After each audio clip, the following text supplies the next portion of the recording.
जहाँ दिल में सच्चाई रहती है, जहाँ मन में सफाई रहती है, हम उस देश के वासी हैं, हम उस देश के वासी हैं, जिस देश में गंगा बहती है।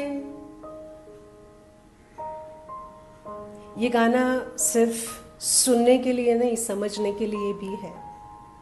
आज सुबह में मेरा मॉर्निंग वॉक के बाद में हम योगा एक्सरसाइज करते हैं, उसके बाद में काफ़ी बुजुर्ग लोग भी वहाँ पे जमा होते हैं और एक दूसरे से बात करते हैं। तो एक बुजुर्ग जो है, ही माइट बी लाइक 73 और समथिंग, सिंधी है जात से। मैं किसी की जात पात में मानती नहीं हूँ, मैं सिर्फ इंसानियत में जानती हूँ, इंसानियत में मानती हूँ और इंसानियत में जीती हूँ। और आप सबसे भी मैं यही कहती हूँ, जात पात में क्यों आते हो, इंसानों में आइए, इंसानियत में आइए, इंसानियत रखिए, एक दूसरे से प्यार कीजिए। एक दूसरे से प्यार करने का मतलब मेरा कोई गलत सेंस में नहीं होता है, तो उसको साइड में कीजिए और पॉजिटिविटी के बारे में सोचिए। ओके, तो वो जो बुज़ुर्ग हैं वो कुछ बात कर रहे थे कोविड के बारे में। तभी कोई एक दूसरे बुज़ुर्ग जो हैं, मुंबई से है, उन्होंने ये कहा, अरे बाबा तू तो पार्टीशन के टाइम पे यहाँ पे आया था। मुझे बहुत बुरा लगा, उनका चेहरा उतर गया। पार्टीशन के टाइम पे यहाँ पे आया था, तो पार्टीशन के पहले तो पाकिस्तान था ही नहीं। फिर तो वो हिंदुस्तानी हुए, इंडियंस हुए। सो 1947 में हमारा देश जब भी आज़ाद हुआ है, लेकिन आज भी हमारी सोच गुलामी में है। कब आज़ाद करेंगे इसे? बड़ी दुख की बात है।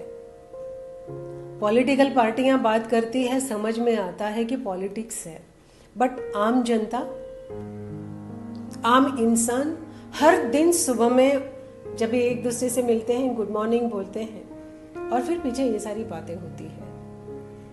बहुत बुरा लगता है मुझे कि आज के बुजुर्ग अभी भी गुलामी की सोच में पड़े हैं। फिर आज की नई जनरेशन को क्या शिक्षा देंगे?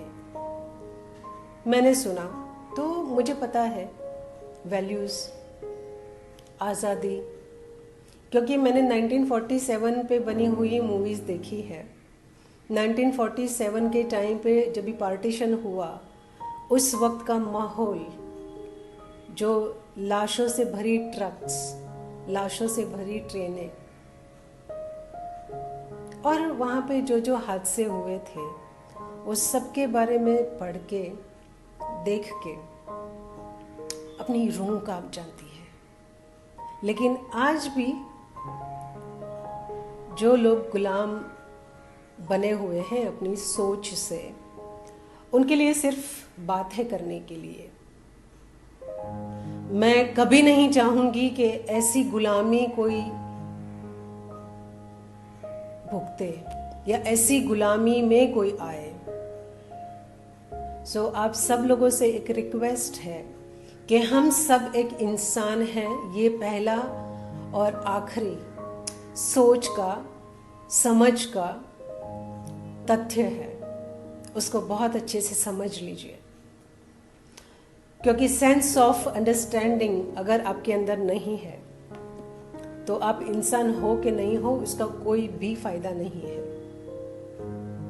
क्योंकि हम तो इतने बुद्धिशाली होके इस जीवन में आए हैं, तो हमारे इंसान होने का कुछ तो फर्क होना चाहिए ना, इंसानों में और जानवरों में।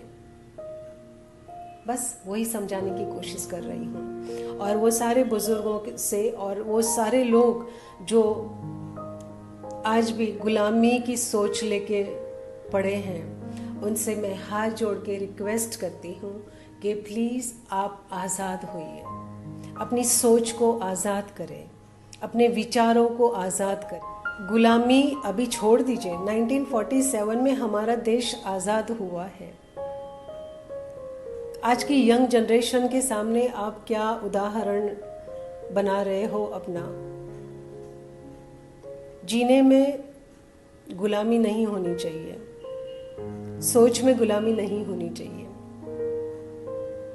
जियो शान से, भारतवासी बनके, आज़ाद भारतीय बनके।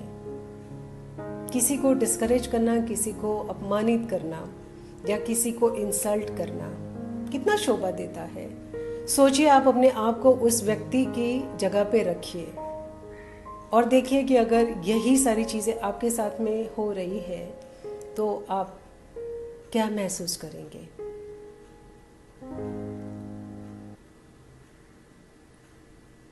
सोच को डेवलप कीजिए। धन्यवाद।